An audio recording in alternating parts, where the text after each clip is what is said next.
അപ്പോൾ നേരിട്ട് പറഞ്ഞു. അപ്പം അദ്ദേഹം ലോൺലിനെസ് ഒക്കെ അനുഭവിക്കുന്ന ആളാണ്, അപ്പോൾ ഞാൻ അഡ്ജസ്റ്റ് ചെയ്യണം എന്നുള്ള രീതിയിലാണ് കുക്കു പരമേശ്വരൻ അന്ന് മറുപടി പറഞ്ഞിട്ടുള്ളത്. പിന്നെ ഇയാൾ തന്നെ എന്നെ പലതവണ ഭീഷണിപ്പെടുത്തിയിട്ടുണ്ട്. പുള്ളി ഹാപ്പി അല്ലെങ്കിൽ ഞാൻ ജനറൽ സെക്രട്ടറിയോട് പറഞ്ഞ് തന്നെ പറഞ്ഞു വിടുമെന്ന് ഞാൻ ചെന്നപ്പോൾ തൊട്ട് ഞാൻ കേൾക്കുന്നൊരു ഭീഷണിയാണ്.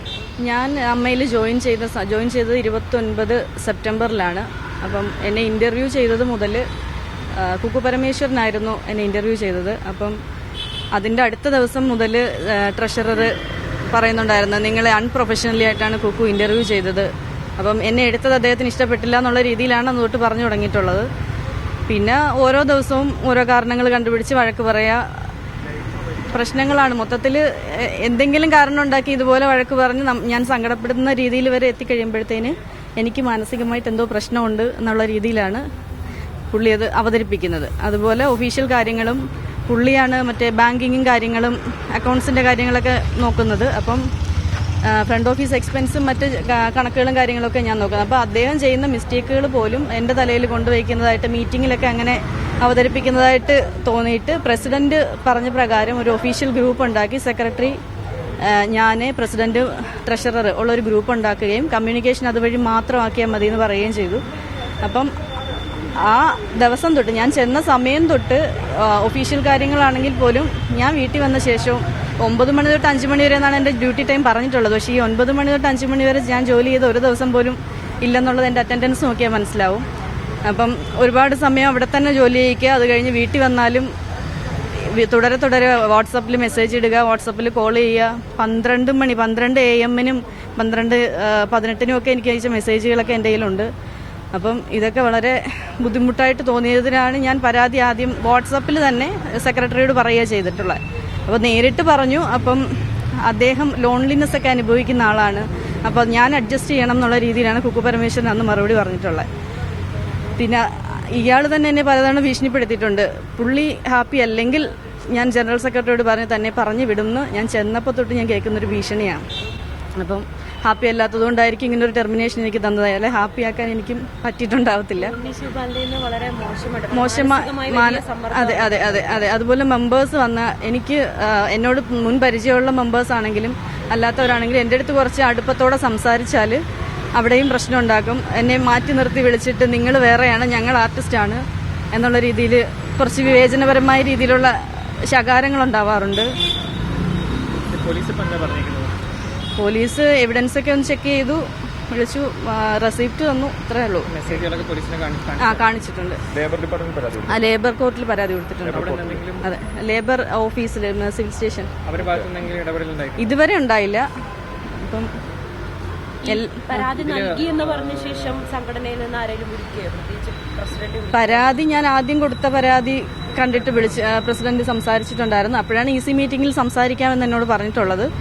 അതിനുശേഷമാണ് ഇത് എങ്ങും എത്താതായപ്പോഴാണ് വീണ്ടും അതുപോലെ ഞാൻ പരാതി കൊടുത്ത ഒരു നിമിഷം പോലും അവിടെ നിൽക്കരുതെന്ന് ജനറൽ സെക്രട്ടറി എന്നോട് പറഞ്ഞിട്ടുണ്ടായിരുന്നു. സെക്രട്ടറി മാത്രം എടുത്തൊരു തീരുമാനമാണ്. ഇത് സെക്രട്ടറി ട്രഷറർക്ക് വേണ്ടി ജനറൽ സെക്രട്ടറി എടുത്ത തീരുമാനമാണ്. പ്രസിഡന്റിനോട് ശ്വേതാമേനോട് സംസാരിച്ചപ്പോൾ അവർക്ക് ഇതിനെക്കുറിച്ച് അറിയില്ലെന്നാണ് പറഞ്ഞത്. അവരെ ഒഫീഷ്യലി ഇവരിങ്ങനെ ഒരു പരാതി കിട്ടിയ കാര്യം ഇവര് തമ്മിൽ കമ്മ്യൂണിക്കേഷൻ ഇതുവരെ ഉണ്ടായിട്ടില്ല. പുറത്താക്കി കഴിഞ്ഞിട്ടാണ് അവര് ഈ ലെറ്റർ ഗ്രൂപ്പിലിട്ട് കൊടുക്കുക, അങ്ങനെ എന്തോ ചെയ്തിട്ടുള്ളത്. അല്ലാതെ ഒഫീഷ്യലി ഇങ്ങനെ അതുല്യക്ക് ഇങ്ങനെ കുറ്റങ്ങളുണ്ടെന്ന് പറഞ്ഞ് ഡിസ്കസ് ചെയ്തൊരു ടെർമിനേഷൻ അല്ല. അവർ പലരും ഇത് അറിഞ്ഞിട്ടില്ല. എക്സിക്യൂട്ടീവ് മെമ്പേഴ്സ് പലരും ഇതിൽ പ്രതികരിച്ചിട്ടുണ്ട്. അതിലും വ്യക്തമാവുന്നത് അവരൊന്നും അറിഞ്ഞിട്ടില്ല എന്ന് തന്നെയാണ്. ഉണ്ട്. ചായ ഇടില്ല. ഇതുപോലെ ഞായറാഴ്ച ദിവസം വിളിച്ചു വരുത്തി ചായ ഇടാനായിട്ട് ചെയ്യിപ്പിച്ചിട്ടുണ്ട്. അത് മറ്റേ മായാ വിശ്വനാഥ് എന്നൊരു നടിയുണ്ടല്ലോ, അവർ വരുമ്പോൾ അവരോട് എക്സ്ട്രാ നൈസ് ടു ഹർ എന്നും പറഞ്ഞാൽ എനിക്ക് അയച്ച മെസ്സേജുകൾ എൻ്റെ കയ്യിലുണ്ട്. അപ്പോൾ സൺഡേയിൽ വിളിച്ചു വരുത്തി ഇല്ലില്ല, അത് അവരുടെ ഫ്രണ്ടാണ്. അപ്പോൾ അതിനു വേണ്ടിയിട്ട് ചായ ഇടാനും അതുപോലെ സെക്യൂരിറ്റി ഇല്ലാത്തപ്പോൾ ഓഫീസ് തുറക്കാനും അടയ്ക്കാനും ടോയ്ലറ്റ് വൃത്തിയാക്കാനും ഹൗസ് കീപ്പിംഗ് സ്റ്റാഫിനെ പറഞ്ഞു വിട്ട ശേഷം അത് ചെയ്യുന്ന ജോലി, ഇതൊക്കെ എന്നെ ഏൽപ്പിച്ചിട്ടുള്ള കാര്യങ്ങളാണ്. ഞാൻ മാത്രമേ ഉള്ളൂ അവിടെ. സെക്യൂരിറ്റി ജീവനക്കാരൻ എന്നെ ചേർത്തിട്ട് മോശമായ രീതിയിൽ ഇയാൾ പറഞ്ഞിട്ടുള്ളതായിട്ടും അറിഞ്ഞിട്ടുണ്ട്. ഒരു ദിവസം 5 മണിക്ക് ശേഷം പോസ്റ്റ് ഓഫീസിൽ പോകാനെന്നും പറഞ്ഞിട്ട് ഇയാൾ കുറച്ച് ഇത് കൊണ്ടുവന്നു. അപ്പോഴത്തേന് ഞാൻ നല്ല ഇറിറ്റേറ്റഡ് ആയി തുടങ്ങിയ സമയമാണ്. അപ്പോൾ 5 മണി കഴിഞ്ഞു സാർ ഞാൻ പോകാമെന്നും പറഞ്ഞ് ഞാൻ ഇറങ്ങി. അപ്പം ഉടനെ ഈ സെക്യൂരിറ്റിയെ വിളിച്ചിട്ട് പോസ്റ്റ് ഓഫീസിൽ പോകാൻ പറഞ്ഞു. അപ്പോൾ അയാൾ പറഞ്ഞു 5 മണി കഴിഞ്ഞല്ലോ, ഇനി പോസ്റ്റ് ഓഫീസ് ഇല്ലല്ലോ എന്ന് പറഞ്ഞു. Marine drive head post office ഉണ്ട്, ഗൂഗിളിൽ 7 മണിയാണ് കാണിക്കുന്നത്, താൻ പോയിട്ട് വന്നും പറഞ്ഞ് ഏൽപ്പിച്ചു വിട്ടു. അപ്പം ഞാൻ എൻ്റെ വണ്ടിക്കകത്ത് പുറത്ത് നിൽക്കുന്നു, സെക്യൂരിറ്റി പോകാനിറങ്ങി ഊബർ വിളിച്ച് അയാൾ പോയി കഴിഞ്ഞ ശേഷം ഹൗസ് കീപ്പിങ്ങിൽ ഒരു മുഷറഫ് എന്ന് പറഞ്ഞൊരു ഹിന്ദിക്കാരൻ പയ്യനുണ്ട്, അവനോട് ചോദിച്ചു 2 പേരും ഒരു വണ്ടിയിലാണോ കയറിപ്പോയെന്ന്. അപ്പം അങ്ങനെ ഒരു ചോദ്യം ഇന്നേ വരെ സെക്യൂരിറ്റിയുടെ കൂടെ ഞാനിങ്ങനെ കയറിപ്പോയിട്ടില്ല. അങ്ങനെ ഒരു ചോദ്യം തന്നെ മാത്രമല്ല, ഇയാൾ തിരിച്ചു വരുമ്പം ഇയാളോട് ചോദിക്കാവുന്നൊരു ചോദ്യം അയാളോട് അങ്ങനെ ചോദിച്ചിട്ടില്ല. ചോദിക്കാവുന്നൊരു കാര്യം ഈ ഹൗസ് കീപ്പിംഗ് സ്റ്റാഫിനോട് ഈ രീതിയിൽ ചോദിക്കേണ്ട കാര്യമില്ലല്ലോ. അപ്പോൾ ഇതൊരു അൺനെസസറി ക്വസ്റ്റ്യൻ ആയതുകൊണ്ട് തന്നെ ആ പയ്യൻ ഇയാൾ തിരിച്ചു വന്നപ്പോൾ അയാളോടും പിറ്റേന്ന് രാവിലെ വന്ന് എന്നോടും പറഞ്ഞിട്ടുണ്ട് ഇയാൾ ഇങ്ങനെ ചോദിച്ചു എന്ന്. അങ്ങനെയുള്ള അനാവശ്യപരമായ പരാമർശങ്ങൾ ഉണ്ടാവാം.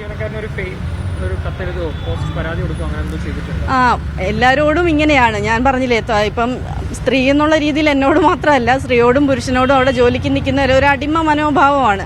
അയാൾ പറയുമ്പം എല്ലാം പറയുന്ന കാര്യങ്ങൾ ചെയ്യണം, അയാൾ എപ്പോഴും ഹാപ്പിയായി, നമ്മൾ അയാളെ ഹാപ്പിയാക്കി കൊണ്ടുപോകണം എന്നാണ് ജനറൽ സെക്രട്ടറിയുടെ ആ ഒരു മനോഭാവം. അതുകൊണ്ടാണ് ഇത്രയും പരാതി. അപ്പം ഞാൻ പ്രസിഡന്റിനോട് ഇതേക്കുറിച്ച് കംപ്ലൈൻറ്റ് പറയരുതെന്ന് പോലും പറഞ്ഞ് എന്നെ ഫോണിൽ വിളിച്ച് വഴക്ക് പറഞ്ഞിട്ടുണ്ട് ഈ ജനറൽ സെക്രട്ടറി. അപ്പം പ്രസിഡന്റ് അറിയരുത്, ഉണ്ണിയെക്കുറിച്ച് കുറ്റം പറയരുത് എന്നൊക്കെ പറഞ്ഞിട്ട്. അപ്പം അതൊക്കെ വളരെ മനപ്രയാസം ഉണ്ടാക്കുന്നതാണ്.